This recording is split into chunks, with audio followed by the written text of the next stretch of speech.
தளபதியோட 7வது படம் சந்திரலேகா.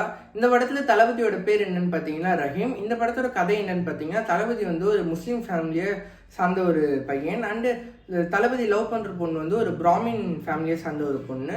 அண்ட் அவங்க லவ்க்கு வந்து தளபதி ஃபேமிலிலையும் அகெயின்ஸ்ட் அண்டு அந்த பொண்ணு ஃபேமிலிலையும் அகெயின்ஸ்டாக இருக்காங்க. இந்த காரணத்தினால அவங்க 2 பேரும் ஓடி போய் கல்யாணம் பண்ணிக்கலான்னு பார்க்குறாங்க. ஓடி போய் அவங்க கல்யாணம் பண்ணலான்னு போகும்போது ஒரு தீவிரவாத கும்பல்னால மாட்டிக்கிறாங்க. அவங்க தீவிரவாத கும்பல்கிட்ட மாட்டிக்கிறாங்க. அண்டு போலீஸ்னால அவங்க 2 பேரும் மீட்கப்பட்டு வெளியே வந்து கல்யாணம் பண்ணிக்கலான்னு பார்க்கும்போது அவங்க அண்ணன் வந்து தளபதியோட அண்ணா வந்து நான் அவங்கள கொன்றுவேன் அப்படின்றாரு. தளபதியோட அண்ணா வந்து அந்த மதத்தில் கொஞ்சம் பெரிய ஆளாக இருக்கார். அண்டு ஒரு மதவெறி பிடிச்ச ஒரு மனிதர். அவர் வந்து ஒன்று கொன்றுவேன் அப்படின்றாரு. தளபதி வந்து அவங்க அண்ணாவை அடிச்சுட்டு அவங்க 2 பேரும் எஸ்கேப் ஆகிடுறாங்க.